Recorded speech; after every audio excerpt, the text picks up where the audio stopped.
Ito pong 15 na nabanggit ng presidente ng mga top contractors na umano'y nakakuha ng 20% ng total flood control fund budget, na-check niyo na po itong lahat na 15? Lahat ho, nung ito po'y lumabas, amin hong tiningnan ang kanilang datos sa amin hong system. Mm. Lahat naman ho sila ay may lisensya. Okey. Dahil ho kami may quasi-judicial function, Mm. amin ho din silang pinatawag upang magsumiti ho ng report tungkol sa mga proyektong nabanggit ho ng ating mahal na presidente para makita ho natin kung meron ho ba talagang silang pagkukulang, may mga hindi natapos. Mm. At kami din ho ay humingi ng tulong sa DPWH, nagpadala ho kami ng liham Mm. upang humingi ho ng records sa mga proyekto ho na nabanggit doon ho sa top 15. Okay. Yung bang top 15 na yan, meron ba diyang na-blacklist o nagkaroon na po ng reklamo sa inyo? Sa akin hong datos ho, nagkaroon ho ng blacklisting ang St. Timothy hindi ho ako nagkakamali, in 2020 or 2021, Manong Ted. Okay. When you say blacklisting, kapag po ka bang tatanungin, ano po effect nito doon sa kanila pong lisensya? Ang una-una po, Manong Ted, kailangan po nating ipaliwanag na ang blacklisting po ay nag-uugat sa procuring entity. Sila ho ang nagba-blacklist. Pagkatapos po nito, mayroon po tayong tinatawag na interagency or intergovernment agency blacklisting. Mhm. At pag ito po ay nakarating na po sa amin, ito po ay automatically pong tatanggalan namin ang kanilang government registration at hindi na ho sila makakapangontrata o makakakuha ng mga bagong kontrata sa gobyerno. Opo, pero ang sabi po ng DPWH, 1 taon lang ho usually yung validity, kumbaga yung blacklisting mo, and then after another year, may mga hinihingi silang kaunting requirements, matatanggal na po sa pagkaka-blacklisted. Sa inyo po ba ganun din? Paano po?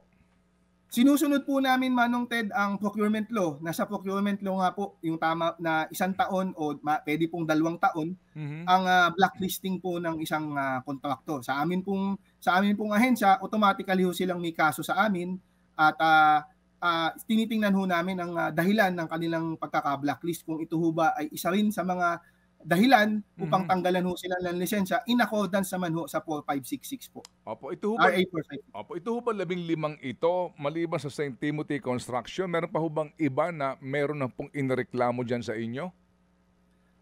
Mayroon ho, nakakatanggap ho kami ng reklamo, Manong Ted, na maliban ho sa 15. At ito naman po ay ina-actionan ho ng board na tinatanggalan ho o sinususpindi ho ang lisensya. Opo. Doon sa 15 yon, meron na ho bang nasuspend na license dito? Ang akin pong, bati ho sa datos ko, ang natatandaan ko lamang po, yung St. Timothy pa lamang po. Doon base ho doon sa 15. Ito pong Pero pwede ko yung balikan ng aming records para ho maibigay ho sa inyo. Okay, ito pong 15 ito, sa ngayon, lahat ho ba ito ay ano ang AAA ho ba lahat ito o quadruple? Meron ba kayong record kung mamarapatin po ninyo? Meron ho kaming records, Manong Ted, pero hindi ko lang ho sa hawak ngayon. Pero karamihan ho sa kanila ay AAA po. AAA. Okay, AAA. Opo. When you say AAA, kanin nyo kanina, ito na ho yun, no? Makinig kayo mga kapatid. AAA, nangangahulugan ho na meron kayong requirement kung talagang sila ay may opisina? Tama ba?